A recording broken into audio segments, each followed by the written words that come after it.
On behalf of the House Democratic Caucus, I want to thank all the members of the press corps for being here as we conclude the fourth week of the legislative session.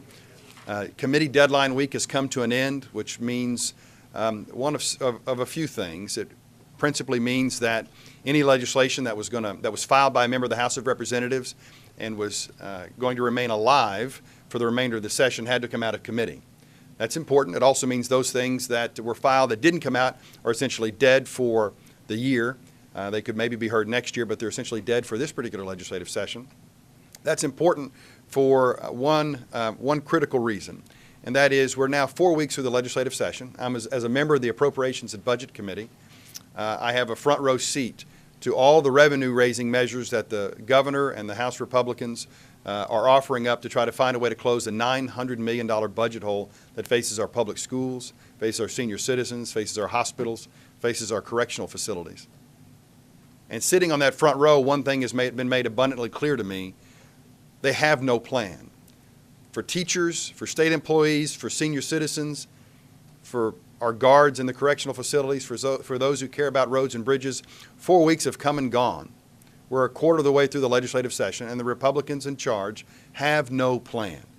The governor, the lieutenant governor, the speaker, and the pro tem have not come to consensus on any significant revenue-raising measures which are crucial to balancing this budget and ensuring that we don't push our kids and senior citizens further behind.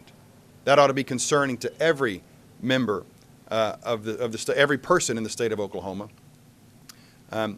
We can clearly see when they put their priorities together, when they're all on the same page, they can act quickly. Because one of the highlights this week was the fact that real ID legislation was passed and was signed by the governor this week. Our caucus is grateful that the Republicans have finally done the right thing, having held it up for year after year after year. But it's a clear sign that when it came to what was really important to the Republicans in charge, such as making sure people could get on an airplane, they got that legislation done out of the House, out of the Senate, and onto the governor's desk in 4 weeks. But when it comes to funding public education, when it comes to funding hospitals in rural Oklahoma, when it comes to funding transportation and infrastructure, they have no plan. If they did, they would have rolled it through because there's nothing more important in the state of Oklahoma. As important as the Real ID legislation is, there's nothing more important than funding our kids and taking care of our seniors and honoring the commitments that we've made to the people in the state of Oklahoma.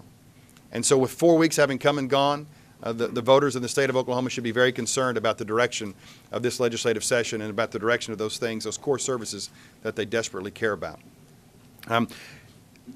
Another thing that should cause them great concern is the fact that not only have they not found a way to properly fund state government, but their inaction, their fiscal mismanagement of the state of Oklahoma this week caused our state's bond rating to be downgraded.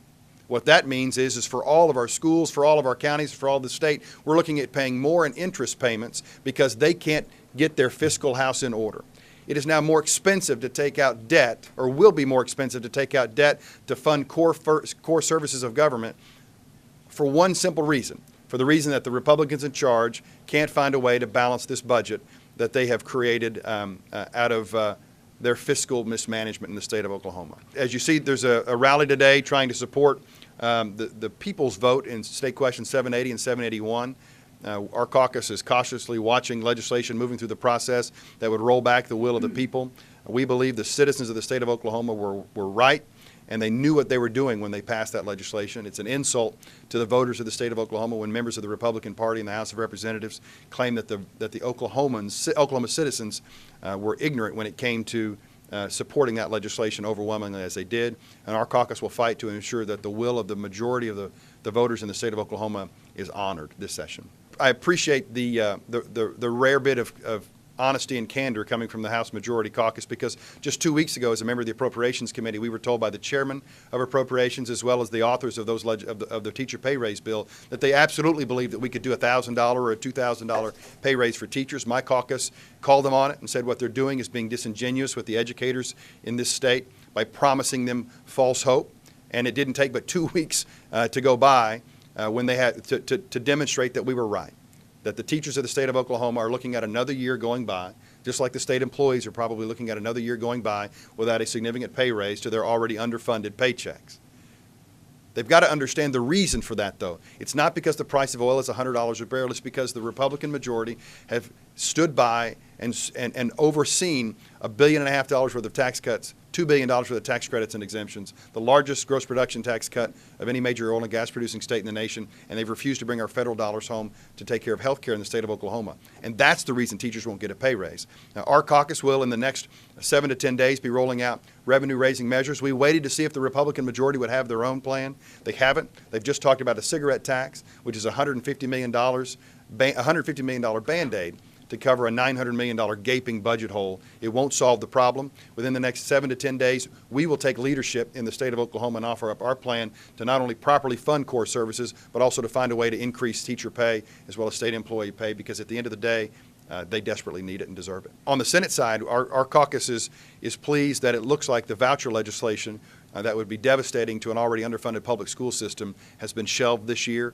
Diverting more state funding away from our public school children into private schools is never the solution to what ails our public school system, and so we're grateful that that won't see the light of day. At the end of the day, teachers, parents, administrators need to understand that the A through F grading system, which was mandated by President Barack Obama, essentially, is no longer mandated.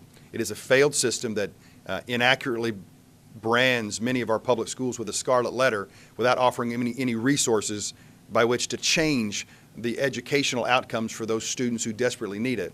We had an opportunity in the last couple of weeks to gut the A through F's grading system, to shelve it, and to replace it with the metrics that truly would help identify those children who need assistance in the public school system in the state of Oklahoma. The Republicans in charge instead opted to do two things. The Republican majority opted to endorse the A through F grading system, and they endorsed institutionalized racism when they decided to overly weight Hispanic and minority students as a way to change the school's grade from an F to a D without actually changing the education received by those students.